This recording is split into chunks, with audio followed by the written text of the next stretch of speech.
Myanmar ने एक बार फिर चीन की टेंशन बढ़ा दी है। देश के अंदर सेना और जुटा विरोधी बलों के बीच चल रही लड़ाई में चीन को करारा झटका लगा है, क्योंकि अब म्यांमार की जुटा चीन पर अपनी निर्भरता कम करने में जुट गया है। चीन को झटका देने के बाद म्यांमार की जुटा रूस के साथ अपने संबंधों का विस्तार कर रही है। चीन के लिए ये चिंता की बात इसलिए है क्योंकि काफी वक्त से म्यांमार चीन पर निर्भर है और अब रूस की एंट्री से उसे काफी नुकसान होने वाला है।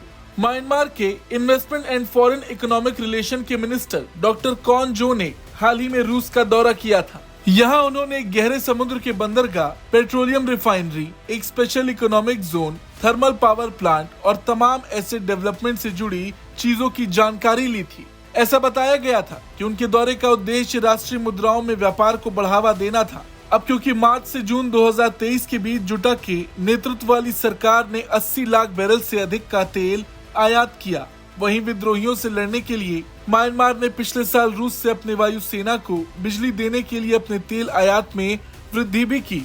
तो ऐसे में कहीं न कहीं रूस से उसकी नजदीकी चीन के लिए एक बड़ा संदेश भी था और इन्हें देखा जाए तो ये रूस और म्यांमार जुटा के बीच बढ़ती साझेदारी को भी दिखाता है। बड़ी बात यह है कि रूस म्यांमार के सैन्य हार्डवेयर का सबसे बड़ा सप्लायर बनकर उभरा, जो चीन के लिए सबसे बड़ा झटका माना जा रहा, क्योंकि इसमें सुखोई लड़ाकू जेट और रॉकेट लॉन्चर शामिल हैं, जिनकी कीमत लगभग $400 मिलियन से भी ज्यादा है। वहीं तख्तापलट के बाद से ही म्यांमार जुटा प्रमुख मिन आंग 3 बार रूस का दौरा कर चुके हैं, जो ये दिखाता है कि चीन को छोड़ म्यांमार अब रूस का रुख कर रहा। कुछ रिपोर्ट्स तो ये भी दावा करती हैं कि रूस 2 निजी सैन्य कंपनियों वैगनर और वेगा स्ट्रेटेजिक सर्विसेज के माध्यम से म्यांमार को स्नाइपर और ड्रोन की ट्रेनिंग में मदद कर रहा। और अगर ये बात सही है तो म्यांमार के लिए इससे बड़ी बात कुछ नहीं हो सकती। ऐसा बताया जा रहा कि इन कंपनियों के एक्सपर्ट म्यांमार में हैं, खासकर उन राज्यों में जहां जातीय समूह सक्रिय है। अब रही चीन की बात, तो जो लड़ाई म्यांमार में चल रही उसकी आग चीन तक इसलिए पहुंच चुकी है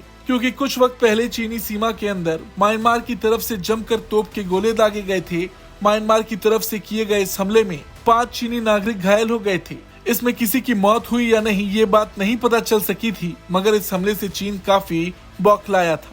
जहां पर हमला हुआ था वो जगह चीनी सीमा से सटे म्यांमार से बेहद पास थी, मगर इसके बाद भी चीन ज्यादा कुछ नहीं कर सका और अब म्यांमार रूस से मदद लेना शुरू भी कर चुका है। तो वैसे ही चीन के लिए ये बड़ा झटका माना जा रहा। आपको क्या लगता है, चीन इस पर क्या करेगा? कमेंट करके जरूर बताएं। ब्यूरो रिपोर्ट, भारत तक।